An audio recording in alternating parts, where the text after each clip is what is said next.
Graça e paz a todos que vão, de alguma maneira, participar desta live. Nós estamos iniciando hoje mais um livro da Bíblia, uma carta do Novo Testamento, e a primeira carta do apóstolo Pedro, e nós vamos trabalhar essa questão, esse apóstolo, porque ele é uma pessoa sobre quem se fala muita coisa e sobre quem se construíram vários, vários enredos, né? Então, nós vamos ver que o que a Bíblia fala a respeito desse apóstolo e, principalmente, o que o Espírito Santo nos fala por meio dele, né? O que é que o Espírito Santo nos revelou, nos falou por meio dele. Primeiro, a uma comunidade a quem ele escreveu. E vamos ver como que essa comunidade recebeu essa palavra e depois aplicarmos a nós a palavra, né? Porque esta é a maneira correta de, de termos acesso à Escritura. Entendermos que a palavra foi dada num contexto geográfico, político, social, histórico, espiritual, e dentro desse contexto, o que é que esses ouvintes primeiros entenderam, como que eles receberam, quais as condições que estavam presentes ali, que foram transformadas por essa palavra, e depois aplicar a nossa própria vida, porque Deus não falou a nós diretamente, ele falou à, à comunidade que Pedro se dirigiu. Mas agora ele fala a nós pela sua palavra. Então, isso que nós vamos tentar fazer, entender o que Pedro é, o que Pedro fez, quem ele é, né? Então, vamos iniciar assim, tendo um conhecimento maior do apóstolo Pedro. Vamos ler na primeira, no primeiro capítulo da primeira carta, pelo menos a introdução, né? Para a gente começar a estudar. Pedro, 1 Pedro 1, os versículos 1 e 2. O texto diz assim: Pedro, apóstolo de Jesus Cristo, aos eleitos que são forasteiros da dispersão no Ponto, Galácia, Capadócia, Ásia e Bitínia. Eleitos segundo a presciência de Deus Pai em santificação do Espírito para a obediência e a aspersão do sangue de Jesus Cristo. Graça e paz vos sejam multiplicados. Isto é o introito dessa carta, né? A saudação que ele faz aos crentes. Esses forasteiros a quem ele se dirige são estrangeiros residentes, né? A palavra aplica-se a pessoas que se estabeleceram numa determinada região, sem, contudo, fazer dela o seu lugar definitivo, né?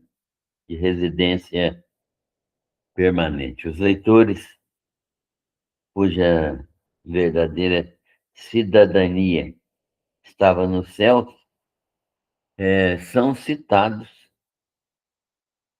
como moradores temporários dessas províncias da Ásia Menor que foram citadas aqui, mencionadas nesse versículo.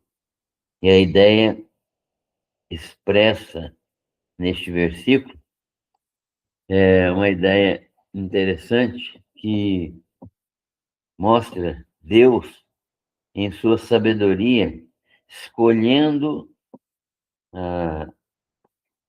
aos servos dele, aos crentes, para a salvação mediante a obra do Espírito Santo. A obra do Espírito Santo, então, é fundamental para a nossa salvação. Por quê? Porque ele aplica em nós o efeito salvador da morte de Cristo, de modo que nós podemos obedecer a Deus claramente.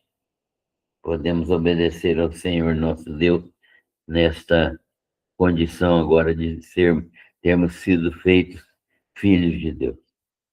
E a palavra presciência significa o conhecimento prévio que Deus tem de todas as coisas, porque Ele criou todas as coisas e ordenou todas as coisas. Então, Ele sabe de todas as coisas. A presciência dele na verdade, é um conhecimento pleno que Ele tem de todas as coisas.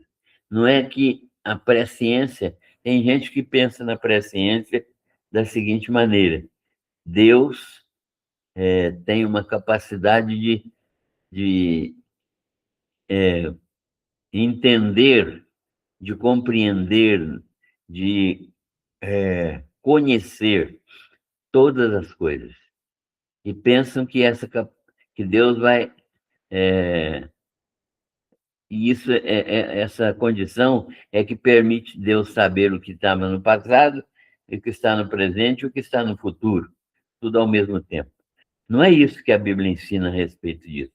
Dá a impressão que Deus não conhece todas as coisas feitas por uma outra pessoa. Não, a Bíblia ensina que Deus é presciente porque Ele fez todas as coisas, planejou todas as coisas. Então, a presciência dele não é conhecer algo que foi feito de outra maneira. A presciência dele é saber o que foi feito, porque foi ele que fez. Então, essa presciência, o conhecimento prévio de todas as coisas, baseado em sua relação de causalidade, né? Relação de causalidade. Então, Deus é a causa primeira de todas as coisas. Deus é a causa primeira de tudo que existe, do céu, da terra, do mar, das astros, do universo, de todas as coisas, da vida microscópica até a vida macroscópica. Tudo Deus estabeleceu, planejou e fez. Ele é a causa primeira de todas estas coisas. E por isso ele é a base, por isso Deus é, tem estabelecido esta presciência e a eleição como base da nossa eleição, né? A nossa eleição é um fato que é derivado de Deus conhecer todas as coisas. Então, nós sabemos que Deus nos conhece antes que o mundo existisse, porque Ele nos planejou e nos amou antes de todas as coisas. Isso é maravilhoso, isso é algo que a gente não pode deixar de compreender. Vocês que estão participando, ouvindo, ou que vão ouvir, nós sempre, os cristãos, sempre estivemos no coração de Deus. Antes que o mundo existisse, antes que qualquer coisa fosse criada, nós estávamos nos propósitos de Deus, estávamos no coração de Deus.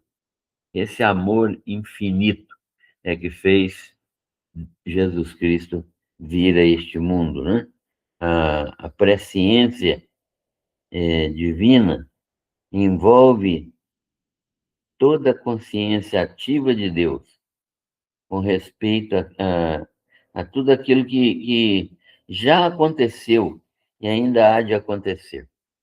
Ele sabe todas as coisas, mas não sabe apenas por conhecer, sabe por determinar essas coisas, por ter realizado essas coisas desde a eternidade.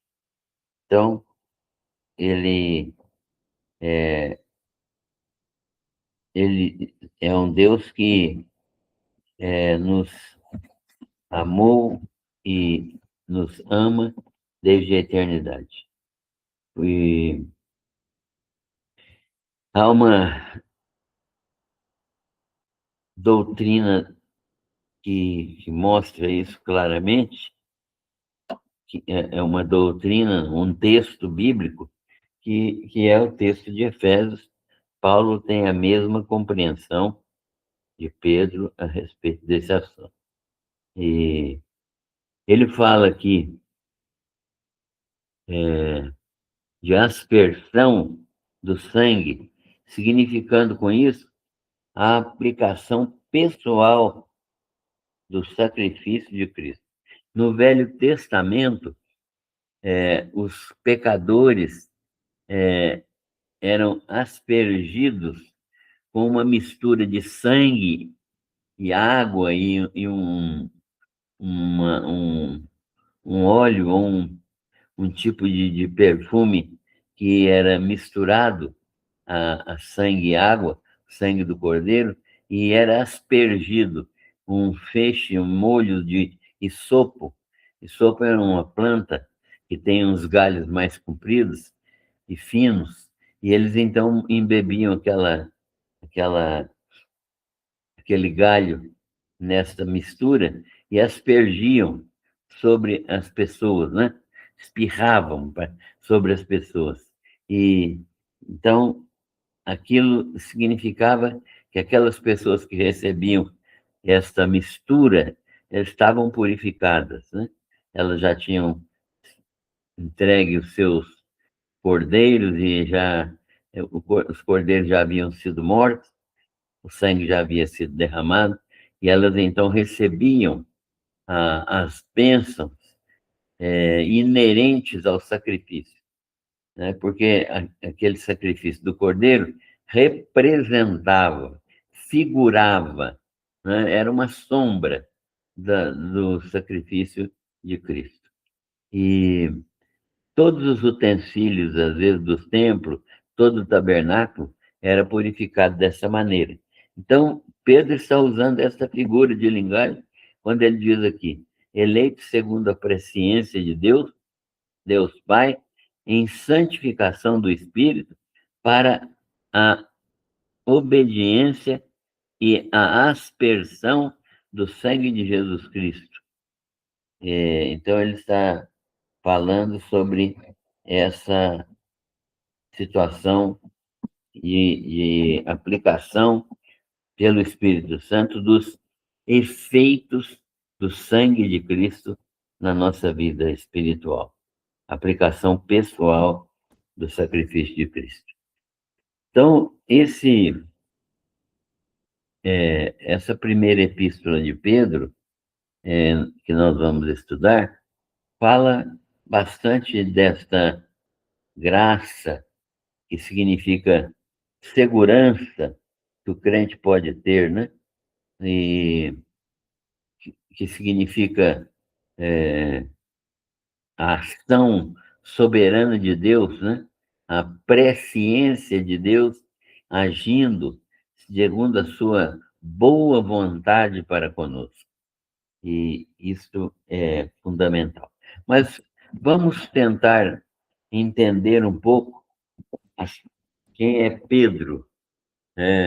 Vamos tentar entender um pouco essa figura importante que é Pedro, né? Em que a gente não tem podido estudar com muita intensidade, porque a Bíblia, além dos evangelhos que falam um pouco de Pedro, nós não temos mais nenhum tipo de informação sobre Pedro, e temos algumas informações até que são mitológicas, né? Que são informações que são fantasiosas, são fábulas que se contam a respeito de Pedro, né? Mas nós vamos ver aqui sobre o apóstolo Pedro aquilo que é escrito sobre ele nos evangelhos, né? No Evangelho de Marcos, por exemplo, nós encontramos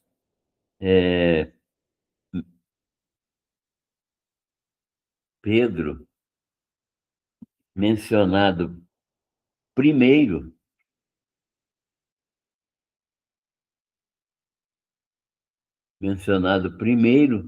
no batismo de João Batista. E, e então, essa menção fala do primeiro batismo, né, de João Batista, quando ele estava participando lá do batismo de João.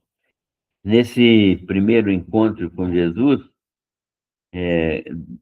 que se tem notícia pela Bíblia, este Jesus mesmo lhe deu um novo nome. Ele passou a ser chamado de Simão, que era o seu nome natural. E não, ele tinha o nome de Simão, que era seu nome natural, mas ele passou a ser chamado de Pedro, que no grego, que é nome de Pedro no grego, que é Cefas no aramaico, né? Então, Cefas ou Pedro é a mesma coisa. E também Simão, que era o seu nome original, muitas vezes acontece, né? Jesus mesmo o chamou de Simão algumas vezes. E ele era tinha o significado, né? Era comparado a uma pedra, a uma rocha.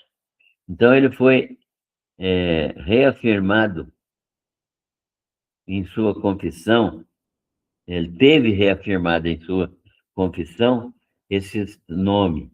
E a palavra, inclusive, deu origem a muita confusão, né?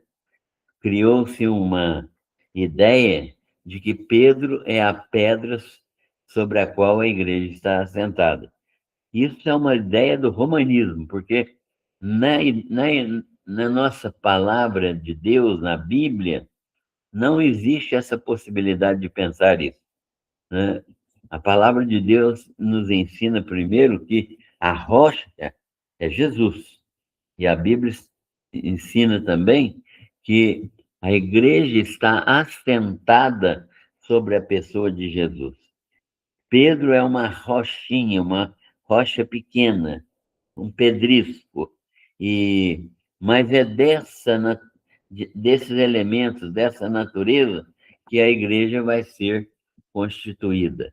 Então, ele fala, Jesus fala isso para Pedro, e não há dúvida a respeito disso.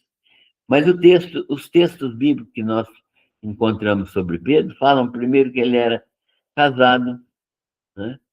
E falam que a sua esposa o acompanhava na sua obra apostólica, falam que ele era natural da cidade de Betsaida, com André, seu irmão, tinha uma casa em Cafarnaum, na margem do lago de Genezaré, né? Onde eles exerciam a função de pescadores, e ele e seu irmão André, depois juntando-se com outras pessoas, tinham uma empresa de pesca, pescando no lago de Genezaré.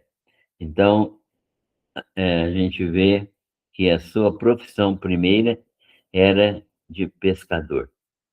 Ele era natural de Betsaida e tinha uma casa em Cafarnaum e tinha, como muitos outros tinham, duas casas, né? Uma casa na beira do lago, onde ele pescava, e outra na sua cidade natal. Ele era sócio de Tiago e João, como nós sabemos, né? A Bíblia nos mostra isso no Evangelho de Lucas. E Tiago e João eram irmãos, né? E primos de Jesus, filhos de uma irmã de Maria, que às vezes é chamada de Salomé. E Tiago e João eram sócios de Pedro nessa empresa de pesca. E, evidentemente, era um homem de muitos recursos. Possivelmente, não, certamente, né? Não é possivelmente, certamente era uma pessoa, se não era muito abastada, era pelo menos gente de recursos financeiros suficientes para viver uma vida tranquila, né? Trabalhando todo dia, mas vivendo tranquilamente. Dinâmico, esse é o perfil de Pedro, né? Entusiasta, um homem impulsivo, cheio de ímpeto, liderava por natureza, né? Era próprio da constituição da personalidade de Pedro, esta atitude de liderança. Tinha uma boa dose de sentimentos humanos, né? Geralmente era um líder aceito pelos 12 e falava pelos 12, né? Algumas vezes nós vemos ele dando respostas a Jesus pelos 12, representando os 12.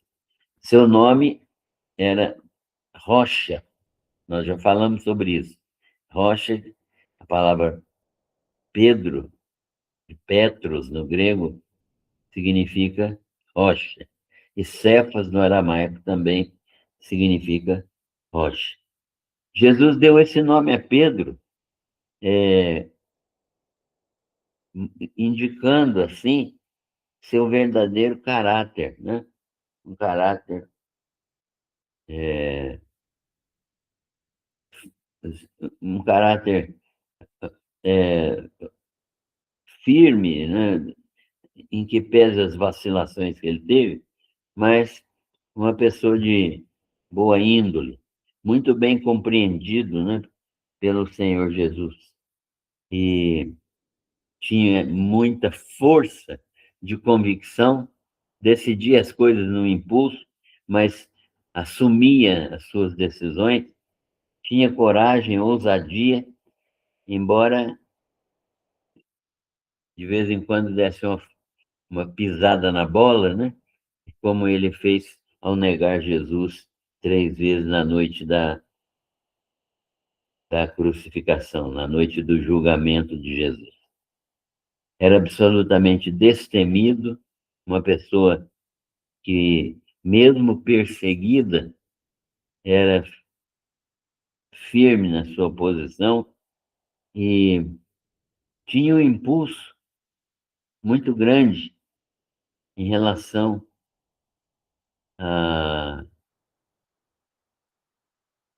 às autoridades de Israel, né, as autoridades religiosas de Israel, quando ele respondeu às autoridades de Israel, depois que Jesus já tinha morrido, que importava mais obedecer a Deus do que aos homens, né? Isso significa que ele era uma pessoa muito bem determinada. E a vida posterior de Pedro, né, depois da morte de Jesus, não foi. Não tem, nós não temos notícias, até o capítulo 8 de Atos fala um pouco de Pedro, né? Fala bastante de Pedro. O livro de Atos fala de Pedro de Pedro, da liderança dele, e fala também de Paulo. E da sua vida posterior, nós não temos, então, muitas notícias. Parece que ele desapareceu do livro de Atos, né? A partir do capítulo 10, 11, por aí. Então, como líder dos 12, parece provável que ele visitou os principais centros de cristãos do mundo inteiro, do mundo romano. Ele não aparece mais ostensivamente, mas ele fez um trabalho de liderança visitando os locais onde o cristianismo já estava estabelecido. Tem historiadores que falam que não existe prova bastante suficiente de Pedro ter estado alguma vez em Roma. Mas esses mesmos historiadores dizem que é,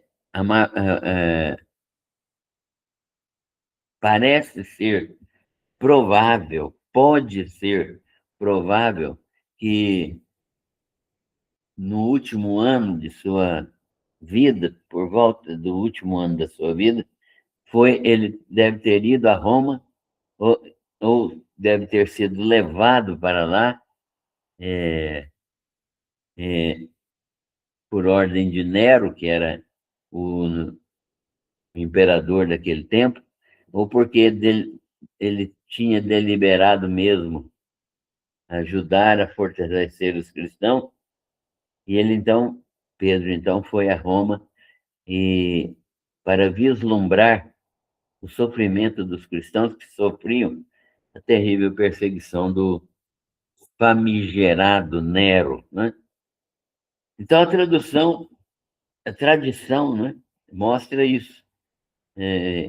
Tradicionalmente se diz, e ninguém questionou essa tradição até agora, tradicionalmente se diz, os historiadores do início do cristianismo falam também, que Pedro esteve em Roma e, sabendo que ia ser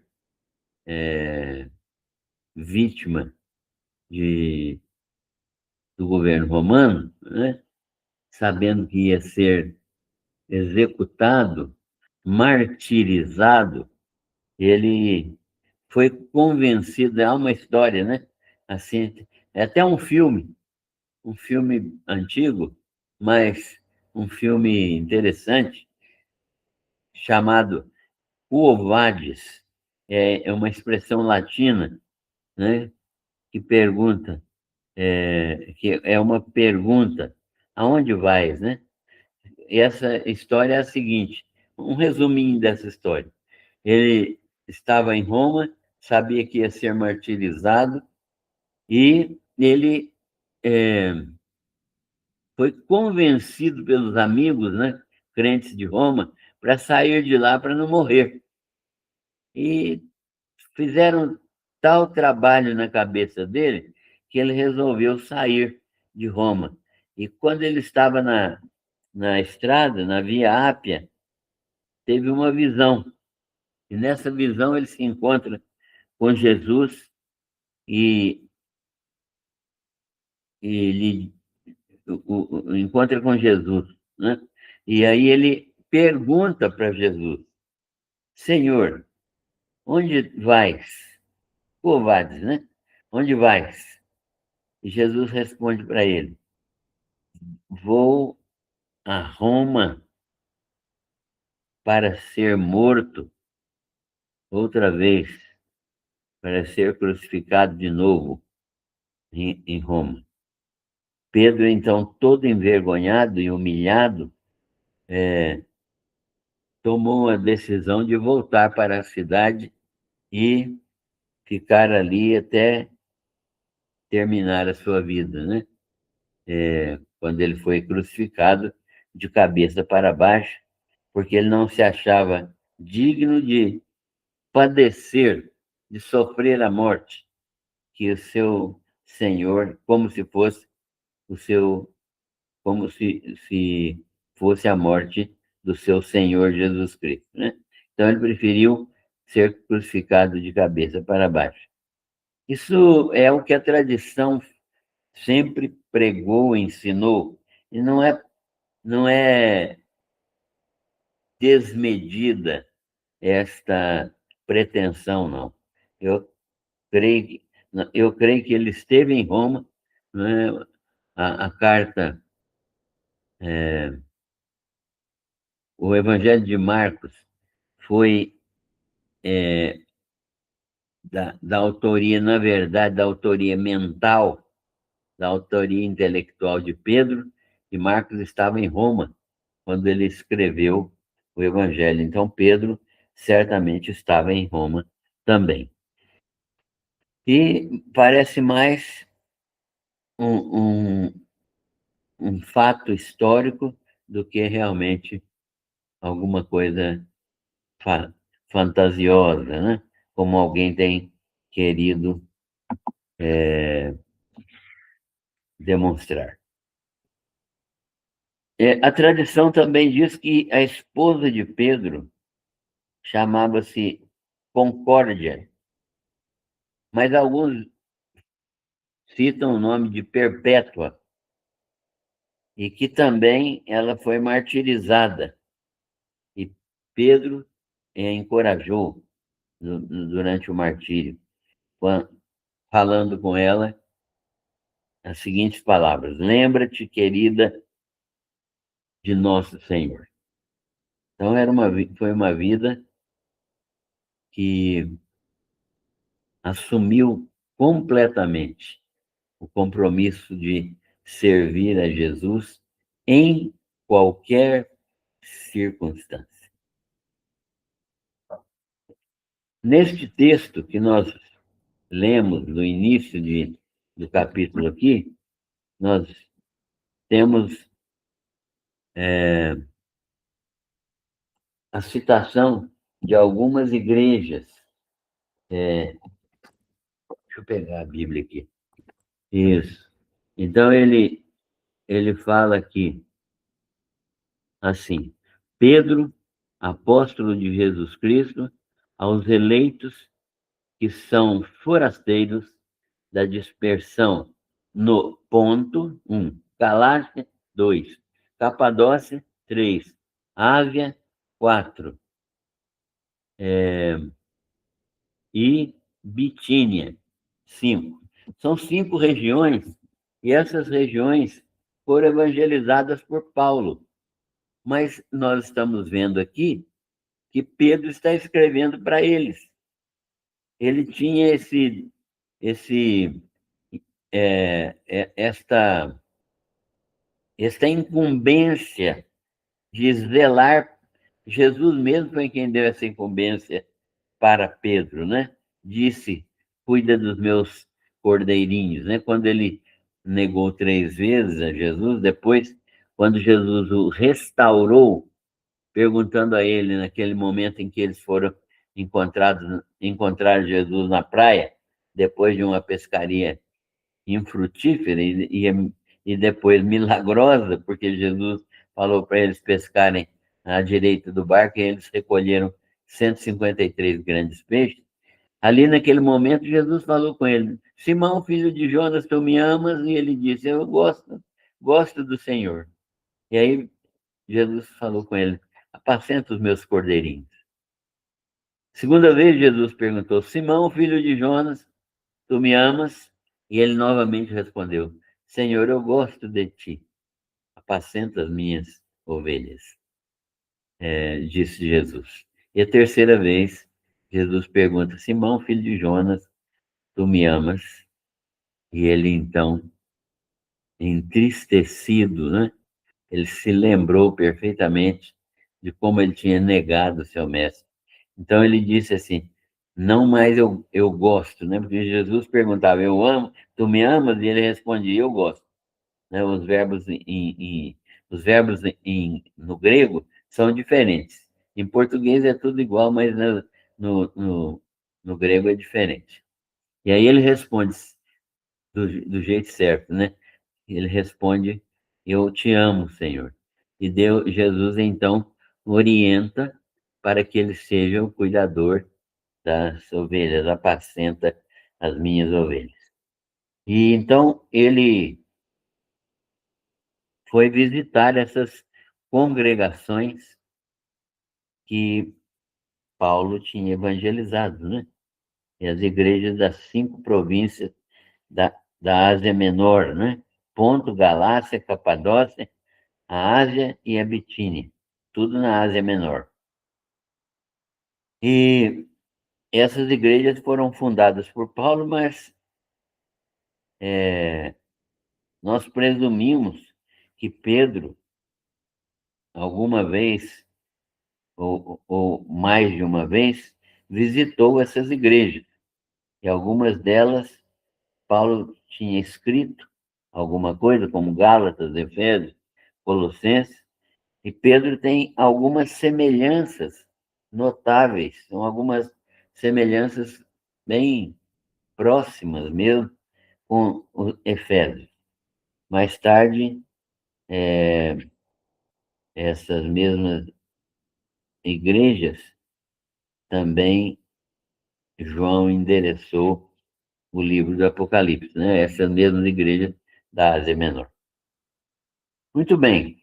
Então, assim nós tivemos uma noção rápida de quem é Pedro, né?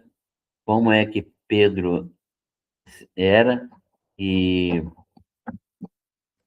nós sabemos então alguma coisa de Pedro e até mesmo baseado na própria tradição. De onde esta carta foi escrita? Ela foi escrita, segundo o texto, de Babilônia, mas a maioria dos intérpretes, inclusive os intérpretes fiéis à interpretação bíblica, fiéis na hermenêutica, eles têm entendido que não se trata literalmente de Babilônia, mas é um nome que foi dado de uma maneira figurada para a cidade de Roma, porque ali estava o imperador e ali era o foco das perseguições, né? Todas as perseguições foram oriundas dos imperadores de Roma. E então, para que não se levantasse nenhuma nenhum tipo de perseguição, para evitar, né, foi trocado o nome, não trocado, mas foi utilizado um nome que significava espiritualmente Roma. E, embora essa, essa situação não seja absolutamente frequente, mas também no Apocalipse nós encontramos Roma chamada de Babilônia pelo apóstolo João. Naquele tempo de perseguição, os cristãos tinham que agir prudentemente e eles tinham que ser capazes de, com muita cautela, de se referir às autoridades dominantes, de vez com palavras que só os cristãos entendiam, palavras que para significar essas autoridades a, e somente os crentes podiam entender para efeito de segurança. E significava isso que, então, era a prática comum naquele tempo de não expor detalhadamente as coisas, a não ser dentro do ambiente cristão, especialmente nas catacumbas em Roma, né? Nesse período aqui. Bem, a perseguição de Nero aos cristãos foi a primeira perseguição imperial, foi entre os anos de 64 a.C., depois de Cristo, a 67 depois de Cristo.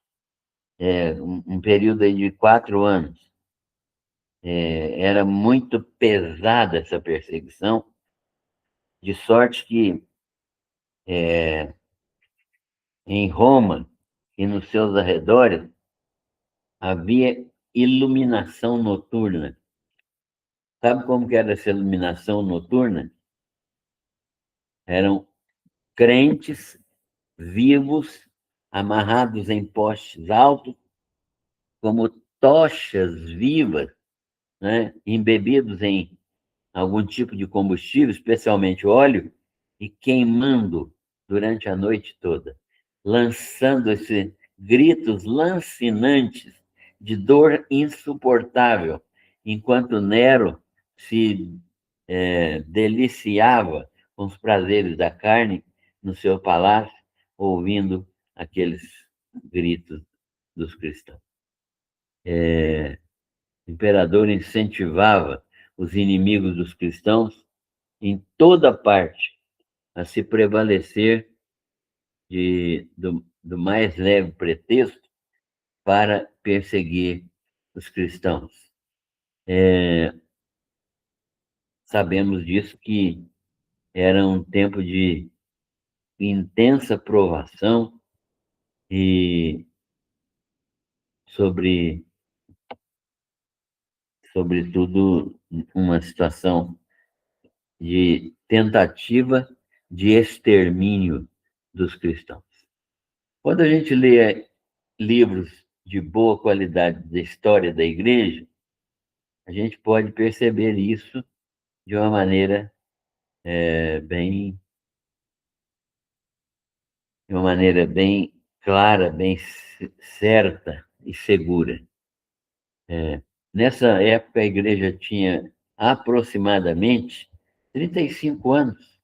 Era uma igreja jovem, uma igreja ainda sem muitos recursos, né? E uma igreja que dependia intensamente da presença apostólica, né? E deste modo, Roma, percebendo o crescimento dos cristãos e a influência deles no meio da sociedade, ela começou a se incomodar com isso, e aí vieram as primeiras acusações. A acusação mais dramática sobre os cristãos foi quando Nero, maluco, né, mandou incendiar Roma e colocou toda a culpa nos cristãos, dizendo que os cristãos é que tinham mandado incendiar a capital. E isso colocou toda a população contra os cristãos. E, e aí essa igreja padeceu, então, nessa circunstância, a primeira provação de âmbito mundial, né? Parecia que tinha chegado ao fim. Era literalmente uma prova de fogo, uma prova que parecia que o diabo seria vencido, né? Ele que, como um leão rugidor, está ao redor dos crentes, parecia que ele tinha vencido. Ele andava em derredor para destruir a igreja, devorar a igreja. Nós temos que pensar, então, que Pedro escreveu essa primeira carta logo depois do martírio de Paulo. Paulo foi morto antes de Pedro, né? E através de Silas, que fora um dos auxiliares do, do apóstolo Paulo, ele enviou a carta a essas igrejas que o mesmo apóstolo Paulo tinha fundado. Então, a carta de Pedro chegou às igrejas da Ásia por meio de Silas, que era um auxiliar direto do apóstolo Paulo. Então, essa epístola nasceu numa atmosfera de sofrimento intenso, né? E pouco antes do martírio do próprio Pedro. Ele escreveu e logo foi martirizado. E ela serviu, então, para exortar os cristãos que não estranhassem o sofrimento e se lembrassem que Cristo tinha realizado sua obra por meio do sofrimento. Os- Nós vamos analisar rapidamente isso que está na Bíblia aqui, né, que nós lemos. Pedro se considerava um apóstolo, ele tinha autoridade. Ele se considerava apóstolo não porque ele queria ser apóstolo, né, mas porque ele foi chamado para ser apóstolo. Ele não era uma pessoa, um franco atirador. Ele era uma pessoa que era apóstolo do Senhor Jesus Cristo. Isso significa que ele tinha, naquele início da igreja, depois do Pentecostes, ele tinha autoridade de Jesus. Por isso que nós respeitamos os escritos apostólicos por causa disso. Porque eles tinham a autoridade de Jesus. Hoje isso não existe mais. O cânon foi fechado, não existe mais ninguém com a autoridade de Jesus. Depois que os apóstolos morreram, nem os pais da igreja reivindicavam para si a autoridade. Os pais da igreja serviam a igreja, respeitavam os apóstolos e não tinham nenhuma reivindicação de serem é, é, serem autoridade na igreja. E os apóstolos nem precisavam reclamar, né, reivindicar isso, porque eles tinham, e o Espírito Santo confirmava isso na igreja do Senhor. Pedro é apóstolo de Jesus Cristo, e ele é um apóstolo aos eleitos que são forasteiros da dispersão no Ponto, na Galácia, na Capadócia, na Ásia e na Bitínia. Então, os crentes que estavam ali, crentes de todas as origens raciais, né? Ele está escrevendo para esses crentes. Havia uma maioria de crentes gentis nessa ocasião, a maioria de crentes gentis. Em Jerusalém, na Judéia, a maioria era de crentes judeus, né? Saíram do judaísmo. Mas nesses territórios citados aqui, havia uma maioria imensa, esmagadora de crentes gentios. E é ali que Pedro está mandando essa carta.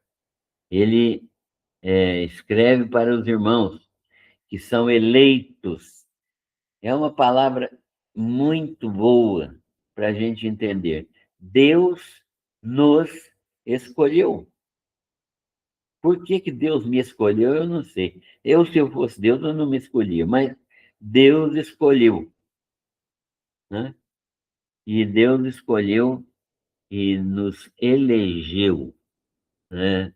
É, nos, é, nos trouxe para si e nos deu uma condição de filhos. É mais do que escolher, é dar uma condição de filhos, é dar uma ascendência, uma paternidade que é maravilhosa, né? Então você é tornado filho de Deus, é tornado filho de Deus em santificação do Espírito, ou seja, a ação do Espírito Santo é que promove esta eleição.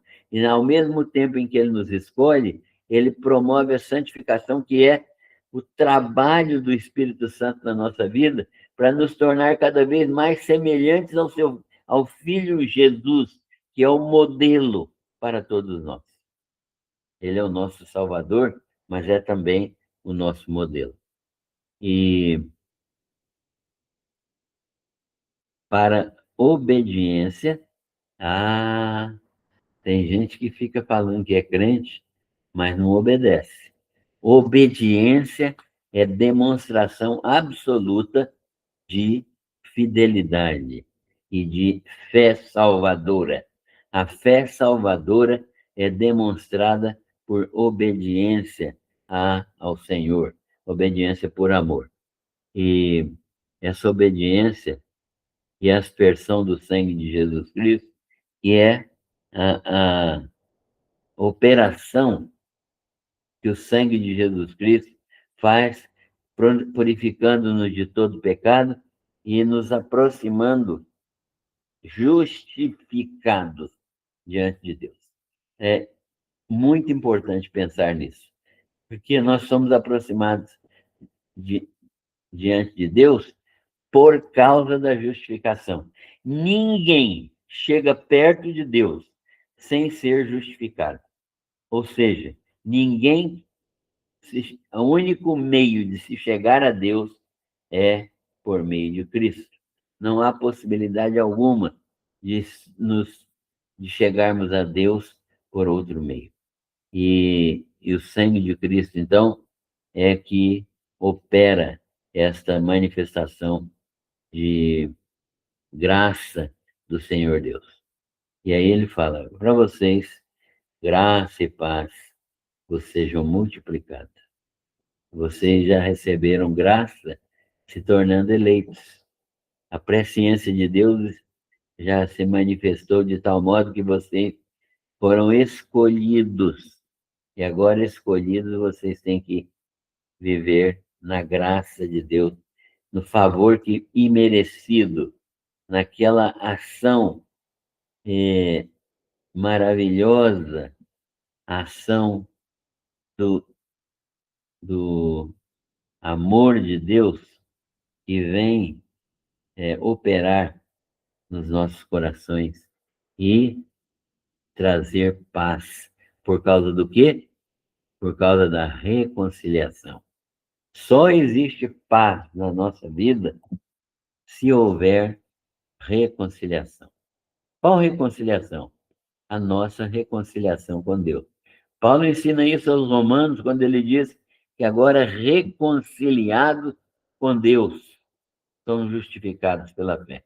Então, justificação pressupõe o ato da reconciliação. Nós somos reconciliados com Deus. Então, ele diz: graça e paz vos sejam multiplicados.